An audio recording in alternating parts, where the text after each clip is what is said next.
Salut tout le monde, bienvenue dans cette nouvelle vidéo. Aujourd'hui je vous retrouve pour une vidéo conseil. Je vais vous donner tous mes meilleurs conseils pour réussir votre make-up. Cette vidéo elle est plutôt faite pour les débutants, pour les personnes qui savent pas comment s'y prendre, par où commencer en maquillage. Je vais vous montrer de A à Z comment réaliser un make-up qui soit frais, beau, de tous les jours et surtout qui soit adapté à vous et qui vous mette en valeur. Donc voilà, je vous laisse avec la suite et let's go! Donc le premier conseil que je vais vous donner, c'est déjà préparer bien votre peau avant et même vos lèvres, etc. Dans le sens où si vous voulez genre vraiment avoir un beau rouge à lèvres qui file pas dans vos ridules, faites-vous un gommage pour les lèvres. Et pareil, ayez une skincare qui convient à votre peau, dans le sens où je sais pas, si vous mettez de la crème juste avant de vous maquiller, mais que votre peau, vous savez qu'elle l'absorbe pas bien, etc. Forcément, quand après ça va se mélanger avec le fond de teint, ça va faire un truc un peu gras qui va pas tenir toute la journée. Moi personnellement, tout ce qui est nettoyage de peau, hydratation, etc. je fais tout ça le soir, comme ça je sais que le matin c'est pas un problème. Et le matin je mets juste de l'hydrolat et de la crème solaire parce que je sais que ça convient à ma peau. Mais du coup ayez une routine ou quelque chose qui prépare correctement votre peau pour qu'ensuite le maquillage tout simplement tienne bien toute la journée. La deuxième chose, c'est de prendre les bonnes teintes. Ça marche pour absolument tout, genre que ça soit pour votre fond de teint, pour votre anti-cerne, enfin bref. Déjà, il faut savoir quel ton a votre peau à vous. Donc pour ça, il y a un test vraiment tout simple qui consiste à regarder la couleur de vos veines. Donc je pense qu'il y a beaucoup de gens, on peut voir leurs veines à ce niveau-là. Donc regardez si vous, c'est le cas. Regardez si vos veines sont plutôt bleues, si elles sont plutôt vertes ou un mélange des deux. Moi personnellement, je trouve qu'elles sont un tout petit peu plus bleues. Donc ça veut dire que j'ai la peau plutôt rosée. Donc en gros, si quand vous regardez vos veines sont bleues, ça veut dire que vous avez un sous-ton rosé. Et si vos veines, au contraire, sont plus vertes, ça veut dire que vous avez un sous-ton jaune. Et du coup, si c'est un mélange des deux, votre sous-ton est neutre. Donc ça peut vous aider déjà à choisir votre fond de teint. Et ensuite, il y a le dégradé en fait de la teinte la plus claire à la teinte la plus foncée. Si vous hésitez entre deux fonds de teint, je vous conseille de toujours prendre le plus clair des deux. Mais c'est vrai qu'il faut toujours mieux prendre un petit peu plus clair que trop foncé. Parce qu'en fait, si vous mettez un fond de teint plus clair, vous pouvez toujours rattraper ça soit avec un bronzer, soit en sculptant votre visage au contouring avec du blush. Vous pouvez toujours un petit peu rattraper. Alors que si c'est trop foncé, ça va directement se voir. En plus, s'il s'oxyde un peu, ça va encore plus se foncer. Donc avant de passer au fond de teint, du coup je vais juste appliquer ma base. Comme base, je vais utiliser une base de chez Sephora, c'est la Beauty Amplifier. C'est une base lissante et donc c'est une base qui est matifiante. Donc moi, vu que j'ai une peau qui est mixte à grasse, c'est une base qui me convient. Mais si votre peau est sèche, cherchez plutôt des bases hydratantes ou des bases qui ne seront pas forcément matifiantes. Du coup sinon ça risque de faire un petit peu sec sur votre peau. J'en mets un petit peu comme ça sur ma main.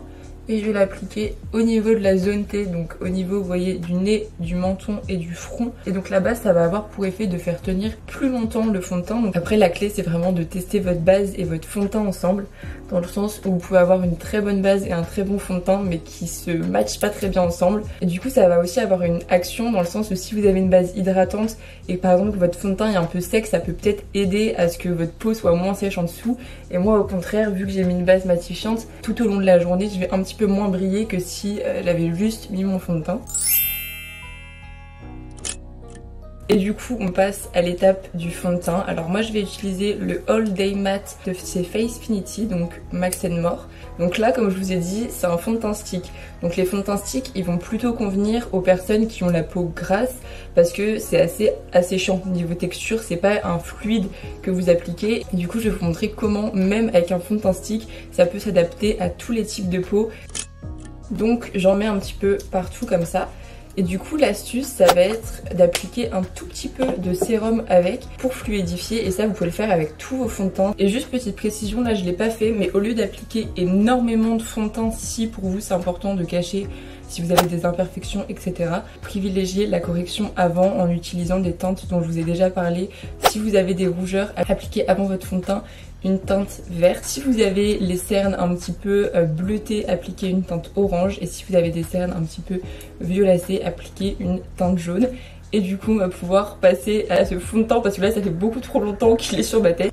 Là je vais prendre un petit sérum, donc c'est un sérum de chez Aromazone. Est-ce que c'est étonnant? Absolument pas. Voilà, j'en mets un peu de tous les côtés comme ça. Et vous voyez là le fait qu'il y ait le sérum, ça va vraiment en fait fluidifier le fond de teint et le rendre beaucoup moins sec. Donc ça peut marcher avec vraiment tout type de fond de teint. Et toujours descendre un petit peu plus bas pour pas qu'il y ait de démarcation. Mais normalement si on a pris la bonne teinte ça va, mais il faut toujours un petit peu le faire au cas où. On sait jamais. On va passer à l'étape anti-cerne et encore une fois j'ai des petits conseils à donner. Pour l'anti-cerne, je vais utiliser l'anti-cerne Makeup Revolution, le Conceal and Define Infinite. Je vous en avais déjà parlé et moi j'ai la teinte C3. Donc pour l'anti-cerne, ce qui va être important, c'est de prendre une teinte un tout petit peu plus claire que votre teinte de carnation naturelle. Alors personnellement, je fais pas toujours la même chose au niveau de l'application de mon anti-cerne, donc je vais vous montrer ce que je peux faire. Je privilégie vraiment de mettre une couche fine pour pas que ça fasse en fait de couches de matière, pour pas que ça se voit sur le visage. Si vraiment vous avez des cernes et que vous souhaitez les cacher, utilisez la colorimétrie en mettant du orange si vos cernes sont bleues et du jaune si vos cernes sont violettes. J'ai deux techniques, je pense que je vais faire une de chaque côté. La première, c'est d'appliquer avec directement l'embout. Donc vous voyez là, l'embout est vraiment très gros. Donc j'enlève un maximum de matière parce qu'encore une fois, j'aime pas quand il y a trop d'anti-cerne. Et du coup, je vais en appliquer vraiment un tout petit peu juste à ce niveau-là et vers l'extérieur. Et là, en fait, ce petit trait-là, ça va permettre d'un peu lifter l'œil vers l'extérieur comme ça en mettant un petit peu une teinte plus claire. Donc vous voyez la différence entre les deux yeux, genre là j'ai vraiment l'air beaucoup plus réveillée et vous voyez le fait que ça soit un peu plus clair, justement ça va réveiller l'œil et ça va faire vraiment un effet genre vraiment plus beau. Et du coup la deuxième technique ça va être de prendre l'embout, prendre mon pinceau, si vous voulez prendre un multi blender vous pouvez, et je vais directement tapoter sur l'embout et vous voyez j'en applique du coup un tout petit peu, toujours aux mêmes zones hein. Et si vous voulez avoir un peu plus d'opacité avec votre anti-cerne et que votre cerne est pas du tout sèche, vous pouvez laisser l'anti-cerne quelques secondes, genre le laisser, j'en sais rien moi, 30 secondes, juste appliquer et pas dégrader. Et comme ça quand vous allez le dégrader, il aura un tout petit peu séché donc ça sera plus opaque. Ok, donc là du coup on a déjà la base, je vais juste poudrer un tout petit peu. Personnellement je poudre vraiment très peu parce que vu que j'ai tendance à criser à ce niveau là, j'ai pas envie que ça fasse vraiment des gros tas. Mais le fait de poudrer justement ça va éviter que la matière se déplace tout au long de la journée. Donc testez, franchement testez si vous ce qui vous convient c'est vraiment de poudrer tout votre teint. Moi personnellement je vous dis je préfère poudrer vraiment que la zone T ou un petit peu ici pour que ces endroits là ne se barrent pas. Mais par exemple si vous avez un fond de teint vraiment très fluide, très hydratant, là ça peut être intéressant de mettre quand même un petit voile de poudre pour pas qu'au fur et à mesure de la journée, avec le soleil etc ça fasse un effet gras. Là je vais utiliser une poudre que je vous ai déjà montré 1000 fois qui est cassée, peut-être qu'il faudrait que je me rachète une poudre parce que là vraiment c'est une catastrophe. Et du coup je vais prendre un gros pinceau, donc vous voyez un pinceau comme ça. Et avant de poudrer, vérifiez bien que votre anti-cerne n'est pas parti dans les plis. Alors il y a deux choses, vous pouvez soit utiliser un bronzer qui va avoir des teintes chaudes et du coup qui va avoir vraiment pour effet juste un petit peu bronzer, mais ça va pas sculpter votre visage et c'est pour ça qu'il faut pas confondre bronzer et genre contouring qui lui va avoir des sous-tons froids. Du coup le bronzer ça va plus être avec un pinceau un petit peu plus gros ici, ici etc. Alors que le contouring il faut vraiment bien tracer entre guillemets. Moi personnellement aujourd'hui j'ai envie de faire un petit contouring mais vraiment pas énormément. Je vais prendre un pinceau comme ça qui est un petit peu plat, c'est pas un pinceau rond comme ça. Ça va être un tout petit peu plus plat et du coup je vais prendre une teinte froide. Donc moi j'ai pas forcément de teinte froide qui est faite en tant que contouring, mais vous savez j'ai ma palette de chez Makeup Revolution où j'ai des fards assez gros. Du coup je vais prendre cette petite teinte là, elle me paraît vraiment très claire et très froide, mais on va tester ensemble et au pire si c'est clair je pense qu'on prend moins de risques en utilisant une couleur claire qu'une couleur foncée. Donc là je vais commencer par l'appliquer un tout petit peu, vous voyez au niveau des tempes juste ici. Donc encore une fois les couleurs foncées ça va avoir pour effet de réduire. Donc si vous avez j'en sais rien un grand front et que vous voulez le réduire, vous en appliquez un petit peu ici. Le contouring selon où vous le faites ça va vraiment donner une forme différente à votre visage, mais on va dire qu'en faisant votre mâchoire juste ici, prenez pas beaucoup de risques, juste vous suivez, vous mettez pas trop haut et vous suivez votre creux naturel. Et du coup j'en prends un tout petit peu de matière pour, je vais vous montrer, l'appliquer à ce niveau là. Donc là on voit clairement que déjà de base j'ai une ombre, donc je vais juste essayer un petit peu de la suivre. Donc je fais pas du tout genre un gros truc, hein, juste vraiment naturellement, vous voyez. Et personnellement j'aime bien faire un petit peu comme ça. Et ensuite je vais reprendre juste mon pinceau poudre pour tout faire ensemble, vous voyez que ça fasse un peu homogène quoi. On va passer au blush. J'adore le blush, donc je suis très contente de passer à cette partie là. Et je trouve que le blush c'est vraiment pas une partie à négliger, genre vraiment ça fait toute la différence. Je trouve que c'est pas le truc le plus simple à travailler parce que très vite ça peut faire clown si on sait pas l'appliquer, si on choisit pas la bonne teinte, etc. Donc le blush pour moi les conseils ça va être déjà de choisir une teinte qui n'est pas trop foncée pour vous, dans le sens où si vous avez une peau blanche comme moi, une teinte comme ça ou une teinte comme ça risque très vite de faire un peu clown. Donc choisissez d'abord une teinte qui vous convient, testez. Moi personnellement je trouve que ce qui me va le mieux c'est des couleurs claires, donc le corail j'aime bien quand ça a des petits sous-tons orangés, etc. Et ensuite ça va être l'emplacement, genre selon si vous appliquez votre blush ici, ici ça va vraiment être différent de fou. Et personnellement je trouve qu'en l'appliquant ici, donc c'est souvent ce qu'on nous dit de faire, vous savez, de sourire et d'appliquer ici, ça risque en fait de un peu affaisser le visage. Et personnellement je trouve justement que le blush ça peut aussi un peu servir de contouring, dans le sens où ça peut un peu changer la forme du visage. Et du coup l'appliquer, moi j'aime bien l'appliquer un peu vers l'extérieur. Et si vous voulez vraiment un blush qui tienne bien toute la journée et qui soit présent quoi, je vous conseille d'appliquer un blush crème plus un blush poudre. C'est incroyable parce que Léonie, du coup, tu te reconnaîtras, on achetait toujours les mêmes trucs, genre vraiment. Et là j'ai été assez Sephora, j'ai acheté genre un gloss, un crayon à sourcils et un blush. Et pour mon anniversaire, elle m'a acheté genre littéralement la même chose. Donc tout ça pour vous dire, du coup j'ai deux nouveaux blushs. Donc j'ai le blush crème Fenty Beauty qui est la teinte justement la plus claire. Et c'est une teinte que je trouve super belle, un petit peu rosée comme ça. Et j'ai également ceci de chez NYX. Donc avec deux teintes, on a une teinte vraiment rosée qui ressemble un peu d'ailleurs au blush Fenty Beauty et une teinte vraiment plus claire orangée. J'adore cette teinte, je la trouve magnifique. En fait je vais appliquer les deux teintes justement pour continuer dans cette idée d'un peu contouring et le fait que le visage, genre je trouve vraiment un truc vraiment à retenir, c'est qu'il faut pas faire partout pareil, genre juste appliquer un fond de teint et rien d'autre après. Du coup genre le visage il a des différentes couleurs à différents endroits. Même pour les lèvres, personnellement j'adore appliquer quand je mets du rouge à lèvres un peu plus clair à l'extérieur pour que ça donne des effets de relief, etc. Et je vais appliquer en plus du coup le honey orange un tout petit peu au-dessus comme ça, un tout petit peu aussi au niveau du bout du nez du orange. Et du coup je vais dégrader tout ça avec une éponge. Donc pareil, les éponges, je pense que là je vous donne pas le conseil de l'année, parce que si quand même vous regardez un peu des vidéos make-up vous savez, mais il faut un peu l'humidifier avant. Après c'est pas obligatoire mais ça va vraiment je trouve faire que l'éponge elle gonfle un peu, donc ça sera plus sympa, moins sec encore une fois. Vous voyez, et moi j'aime bien le fait que ça soit ici. Mais après, testez sur vous, et ça se trouve, en fait juste ça va donner des résultats différents selon où vous le mettez. Mais pensez-y en le mettant. Et le fait d'appliquer un peu au bout du nez, ça va donner un effet grave naturel. Et le fait d'appliquer un blush crème et après par-dessus on appliquera un blush poudre, ça va faire que ça va vraiment bien tenir. Et là votre blush il va être coriace, il va tenir toute la journée, et c'est ça qu'on veut. Donc là vous voyez déjà j'ai l'air un peu plus heureuse d'être là, alors que je vous jure dès le début j'étais grave contente de faire cette vidéo, promis. Et du coup on va passer à l'highlighter. C'est vraiment... j'aime l'highlighter. Bref, donc pareil, si vraiment vous voulez un truc opaque, mettez un highlighter d'abord crème et ensuite poudre. Je vais appliquer celui... je pense que je l'ai déjà montré plein de fois, c'est l'highlighter Accord Parfait de chez L'Oréal. Donc il y a trois petites teintes, il est vraiment grave naturel. Donc l'highlighter vous pouvez l'appliquer soit au doigt, honnêtement c'est pas du tout dérangeant, ou sinon avec ce genre de petit pinceau-ci. Je pense que je vais faire un côté avec le pinceau, un côté au doigt pour que vous puissiez voir s'il y a une différence. Et vous voyez quand même ça ravive un peu.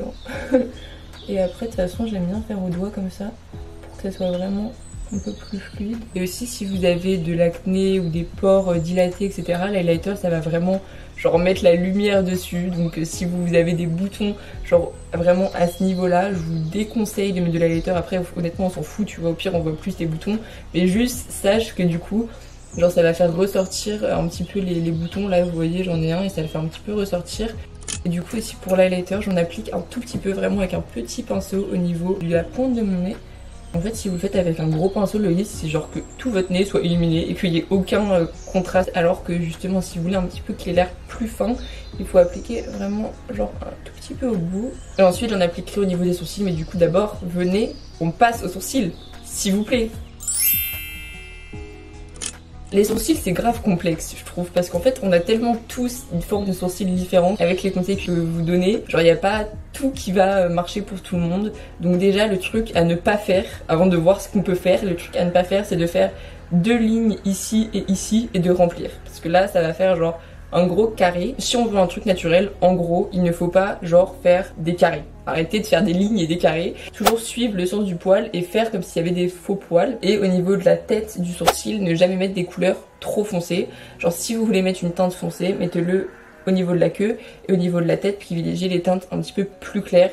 Première étape, je vais venir avec le petit goupillon, déjà les brosser pour enlever s'il y a de la poudre ou des petits résidus de fond de teint, etc. Et là vous voyez, je vais prendre le petit crayon et je vais tracer vraiment en suivant les poils. Donc vous voyez là j'ai des petits trous, en tout cas je trouve, donc hop, vraiment j'appuie hyper légèrement à ce niveau là. Vers la tête je vais juste tracer des petits poils, mais vraiment j'appuie pas du tout beaucoup parce qu'encore une fois faut pas que ça soit trop marron vers la tête du sourcil. Donc voilà, et toujours après passer un petit coup de goupillon pour que ça matche ensemble, que ça se fluidifie un petit peu. Et juste petite précision, genre là je vous dis un peu les conseils pour avoir un beau make-up, etc. Mais concrètement, si vous avez envie de faire 2 lignes et que vous trouvez ça beau, faites-vous plaisir, on s'en fout de ce que pensent les autres. Donc je vous remonte pour la 100e fois le savon à sourcils. Genre c'est vraiment une pépite ce truc. C'est un savon du coup de chez Pierce que j'ai acheté sur Amazon à 5 € et il peut durer une vie entière. Donc faites une petite pâte, donc avec un goupillon. Hop, juste, vous voyez, on mélange l'eau au savon jusqu'à obtenir un truc qui soit assez solide quand même. Ok les gars, on continue. Autre petit conseil qui va avec les sourcils, c'est de mettre une couleur plus clair en dessous du sourcil. Donc je conseille de mettre une couleur mate en dessous des sourcils partout. En plus ça va vous aider pour votre dégradé si vous voulez faire un gros truc au niveau des yeux. Et de mettre genre juste au niveau de la queue une couleur highlighter entre guillemets. Donc là je vais prendre ma petite palette Chocolate Bar de chez Too Faced. Et je vais prendre, donc c'est la teinte White Chocolate juste ici. Et niveau pinceau en gros il vous faut un petit pinceau plat comme ça.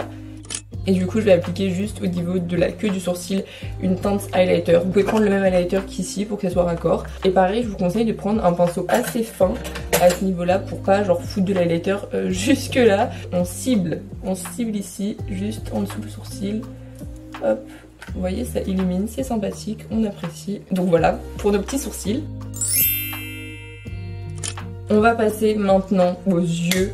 Donc je peux pas tout montrer pour les yeux parce que soit on choisit, tu vois, un peu du fard à paupières, soit on choisit différents trucs. Donc là je vais vous cibler un make-up en gros qui correspond à peu près à tout le monde, enfin un truc naturel. Pour ça, déjà une petite technique, ça va être d'appliquer soit du blush, soit du bronzer. Donc moi vu que j'ai pas mis forcément de bronzer, je pense que je vais plus appliquer du blush.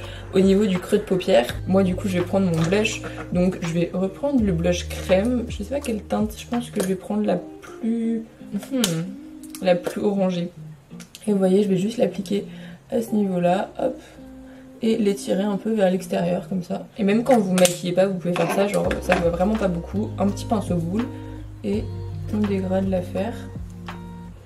Ensuite personnellement, mais ça c'est vraiment personnel parce que je trouve ça super beau, j'adore appliquer une teinte un petit peu pailletée aiguisée au niveau de ma paupière mobile. Je prends souvent le fard Maria Galant où c'est des petites paillettes mais vraiment grave naturelles que je peux mettre tous les jours. Et j'applique ça au doigt pour justement avoir un effet super naturel. Donc j'applique ça vraiment au niveau du milieu de mon œil. Et en fait le fait d'appliquer une couleur plus claire, je vous l'ai déjà expliqué tout à l'heure, ça va vraiment avoir pour effet d'un peu grandir votre œil et qu'il a l'air un peu plus réveillé, tu vois.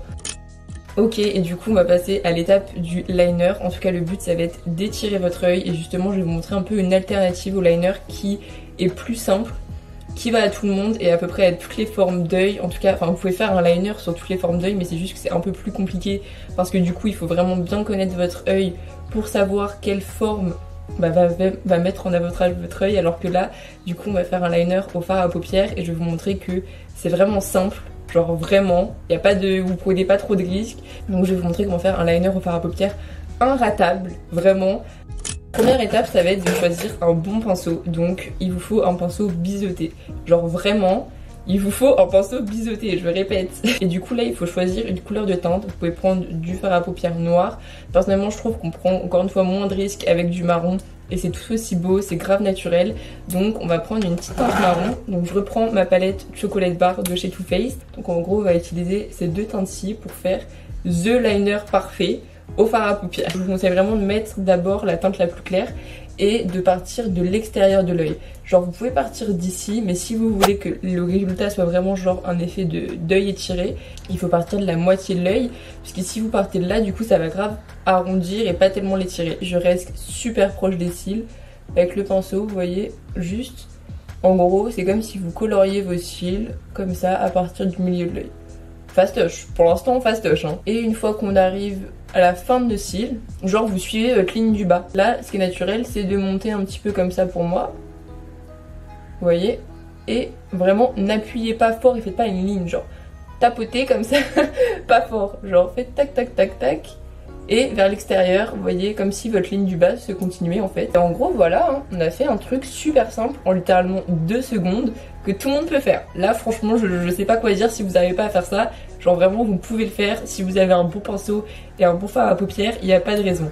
Si à cette étape là vous vous êtes loupé, soit vous prenez un pinceau un peu plus gros comme celui qu'on a pris pour ici le blush et vous venez un peu flouter le tout et ensuite vous tracez un truc un peu plus droit, soit vous prenez un petit coton-tige, vous rajoutez pas de matière parce que sinon si vous avez du fond de teint ou un anti-cerne etc ça va faire genre un truc tout blanc bizarre. Vous allez juste un peu tracer comme ça et ça va un peu rattraper le bas. Faut toujours, je trouve, franchement on risque rien qu'un petit coton-tige, le bas est jamais parfait. Et du coup si vous voulez donner encore une fois un peu plus d'intensité etc, vous allez prendre une teinte un peu plus foncée. Donc là je vais prendre la petite teinte qui est ici et juste, bah moi personnellement je vais venir intensifier vraiment à ce niveau là, au niveau de la fin de l'œil, parce que c'est ça qui est le plus important. Ça va être la fin de l'œil. Vous voyez, vous faites pareil mais avec une teinte un tout petit peu plus foncée pour donner du relief. Ça passe pas partout au-dessus de la teinte plus claire, mais là où c'est le plus important entre guillemets. Ok, donc là normalement on a un teint à peu près à une flic, on a des sourcils qui sont faits, on a des yeux étirés. Vous pouvez également faire une petite virgule si vous voulez. Moi là je vais pas vous montrer parce que justement je vais vous montrer un autre truc, et ça va être de mettre toujours une teinte plus claire au niveau du coin interne. Genre vraiment vous ne prenez pas de risque en faisant ça, genre ça rend tout le monde plus beau. Genre si tout le monde avait ça, tout le monde serait beau. C'est ma théorie. Ok, donc du coup je prends le petit highlighter qui est ici et du coup je prends un petit pinceau, encore une fois vraiment un petit pinceau. Donc vous l'appliquez vraiment, vous voyez, au niveau de votre... je sais pas le nom de ce truc, genre du petit bitunio juste ici. Et vous allez un tout petit peu dégrader parce qu'il faut pas faire un gros pâté comme ça. Donc vous voyez, vous dégradez un peu avant et après et juste regardez moi cette différence. Là j'ai l'air fatiguée, là j'ai l'air heureuse.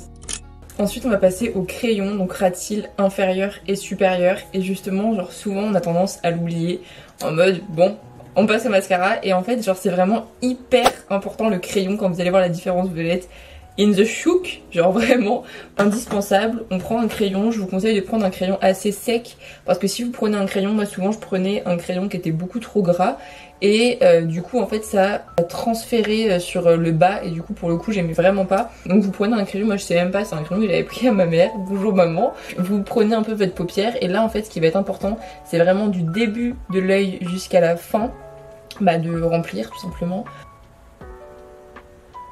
Une fois que vous avez fait ça, on n'oublie pas le ras de cils, enfin pas le ras de cils même, la muqueuse inférieure.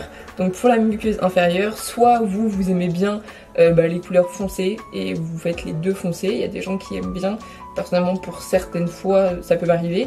Mais pour tous les jours je préfère une couleur claire et du coup mettre une couleur beige. Vous allez me dire pourquoi mettre une couleur beige alors que l'intérieur de mon œil est déjà beige? Parce qu'on a toujours l'intérieur de l'œil un petit peu plus rouge entre guillemets parce que bah, je sais pas, bon on est fatigué, on a mal dormi et tout.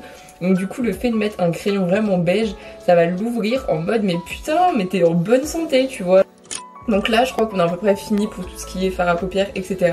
On va pouvoir passer au mascara. Pour le mascara du coup je vous conseille d'abord de recourber vos cils. Hop, vous attrapez vos cils. Et moi je fais plusieurs petites pressions comme ça, je compte pas forcément mais je le fais un petit peu. Donc d'abord je fais un œil, je mets directement mon mascara. Je ne le présente plus, le Kiko Stand Out Volume qui est génial, en tout cas moi qui convient très très bien à mes cils. Quand vous mettez votre mascara, regardez genre en l'air, mais pas vos yeux en l'air. Faut que vos yeux regardent en bas et que votre tête monte. Et du coup ça va permettre de pas toucher votre paupière parce que vous voyez si vous êtes comme ça, genre c'est logique que vous allez toucher votre paupière, faut être mathématicien. Et du coup là, enfin si je mets ma tête en l'air et que je regarde toujours au niveau du miroir, donc au niveau de mon œil, normalement. Si on se débrouille bien, on touche pas la paupière. Et du coup, pour appliquer le mascara, faut vraiment prendre tous les cils. Et du coup, pour prendre tous les cils, on fait d'abord comme ça, comme on a l'habitude de faire, mais aussi dans l'autre sens. Comme ça, pour vraiment que tous les cils soient bien noirs. Et du coup, normalement, si vous avez fait cette technique, vous n'avez pas trop de mascara sur votre paupière. Mais imaginons que par inadvertance, ça arrive. Faut prendre un goupillon, donc vous prenez un goupillon par exemple, même vous pouvez prendre genre votre goupillon qu'on utilisait tout à l'heure pour les sourcils. Faut attendre du coup que le mascara soit bien sec, donc pendant ce temps-là vous faites vos lèvres, vous faites votre vie, et après une fois que le mascara est bien sec, avec le goupillon, vous venez juste un peu frotter comme ça et ça va partir tout seul. Donc écoutez les gars, on a déjà fini les yeux et maintenant on va passer aux lèvres. Donc les lèvres, je trouve que c'est un peu un terrain compliqué, tu vois. C'est un peu un terrain où personne fait les mêmes choses, genre il y en a qui peuvent faire les mat, les autres des gloss, les autres qui mettent rien. Mais dans tous les cas, peu importe ce que vous faites sur vos lèvres, si vous voulez les overliner, il y a des erreurs à pas faire. Parce qu'en fait, le risque entre guillemets, et je pense que quand on a essayé d'overliner nos lèvres, on a tous déjà fait ça, c'est genre de dépasser de partout et qu'on a l'impression qu'on a une barbe, genre coup, je vais vous montrer comment overliner vos lèvres sans vous tromper pour que ça fasse beau et que bah, vos lèvres aient l'air plus grosses sans que ça fasse cet effet genre hyper pas naturel et que ça se voit qu'il y a les contours qui sont mal faits. Donc on va faire ça ensemble. Déjà du coup il faut prendre un crayon pour les lèvres, pas directement rouge à lèvres parce que ça va pas être assez comment dire, assez précis. Donc on va prendre un crayon. Donc moi je vais prendre un petit crayon comme ça qui est marron. Vous pouvez prendre un truc beaucoup plus naturel.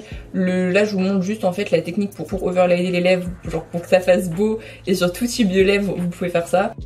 En fait déjà aux commissures de vos lèvres, donc vous voyez les 4 commencements, il faut pas overliner. Parce que si vous overlinez, genre comment ça votre lèvre elle est comme ça, personne a la lèvre comme ça, genre tout le monde a la lèvre qui est fine à ce niveau là, donc il faut la garder fine. On trace vraiment notre vraie lèvre. Ok, donc là on a ça, ok, pour l'instant tout va bien. Et du coup là la technique ça va être de faire aussi juste ici les commissures. Alors là vous pouvez soit choisir de garder la forme des lèvres si vous avez une forme comme moi qui est quand même dessinée, soit faire un peu plus genre d'un peu arrondir, genre là à ce niveau là vous faites un peu ce que vous voulez. Et en fait du coup pour overliner il faut choisir les endroits stratégiques pour que les lèvres soient belles. Donc personnellement je trouve que mes lèvres du bas sont assez grosses, enfin tu vois je vois pas l'intérêt de grossir les lèvres du bas, ça me gêne pas du tout, donc je vais les garder comme ça. Imaginons que j'ai envie que mes lèvres du haut je les overline un petit peu, ça va être entre là et là où vous pouvez vous faire un peu plus plaisir. Vous voyez, ma lèvre est là et en fait je vais l'overliner à ce niveau là. Vous voyez la différence là et là. Là c'est bon, on a des lèvres à la Kylie Jenner, tout va bien. Et du coup pour que ça soit un peu plus naturel, je prends mon doigt et je papote parce que j'aime pas quand c'est bien dessiné les contours, je trouve ça plus joli quand c'est un peu plus fluide. Et ensuite du coup je vais appliquer un gloss parce que perso j'aime les gloss mais à un point que vous ne pouvez pas imaginer, c'est-à-dire que je suis en train de développer une passion pour les gloss, genre c'est trop beau. Après par contre je me suis dit genre les gloss, le souci ça tient pas toute la journée, genre vraiment tu mets un gloss le matin tu peux être sûr qu'au midi tu l'as plus, tu vois, donc ça c'est un peu chiant, faudrait inventer un truc. Pareil comme je vous ai dit tout à l'heure en fait, genre j'en ai acheté un et Léonie m'en a acheté un, donc j'en ai des nouveaux que je peux vous présenter. Donc là j'en ai un de chez NYX qui est vraiment trop beau, il y a plein de petites paillettes trop belles, j'adore, et qui va un peu repuper le peau lèvres. Donc là pareil, genre si vous voulez, imaginons avoir des plus grosses lèvres, vous pouvez prendre des gloss pulpeurs de lèvres. Il y a également celui-ci de chez Too Faced, alors lui je peux vous dire qu'il voulait pulpe mais sauf que il fait un petit peu mal. Après bah en fait c'est le principe, le but de ces gloss là c'est que du coup il va rendre vos lèvres plus grosses mais ça va un peu piquer parce que je sais pas ce qu'il y a comme actif dedans. C'est un actif en gros qui va piquer les lèvres et du coup hop ça va gonfler. Donc si vous voulez ça, il y a par exemple le gloss de chez Too Faced qui est magnifique, je l'aime, et le petit gloss de chez NYX. Moi personnellement aujourd'hui j'ai pas forcément envie de ça et du coup j'ai une teinte de chez Sephora et la teinte Glossed.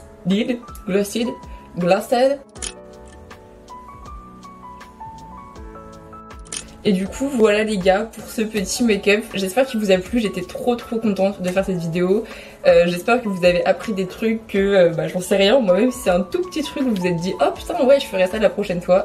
Donc voilà, rien que s'il y a une personne qui s'est dit ça, c'est bon, ma vidéo a servi à quelque chose. Et petit conseil de la fin, c'est genre le conseil général, c'est toujours adapter tout genre à votre visage et à votre forme de visage, à votre teinte de peau, bref genre vraiment adaptez-vous à vous. Et le but du maquillage, en tout cas selon moi, c'est pas genre de, imaginons vous avez la tête trop ronde, paf vous allez vous faire un gros contouring en mode haha je vais plus avoir la tête ronde, mais le but c'est justement genre enfin vous êtes belle au naturel, genre sublimez-vous votre naturel, tu vois. Le but c'est pas d'aller à l'encontre de ce que t'es, mais au contraire genre de sublimer ta singularité. Je suis poète, donc bref. Sur ce, avant d'aller trop loin dans mes comparaisons et que vous vous perdiez, je vous fais des bisous. Je vous dis à très vite pour une prochaine vidéo. Bisous. Wish me well. Hey, always talking about the fish and scales, things that's gon' throw my mind off focus. Probably what's gon' get my drug use more dosage. Like a damn baby girl, I didn't think you noticed. Well, of course you noticed. You're the only thing that's on my mind, giving me that extra.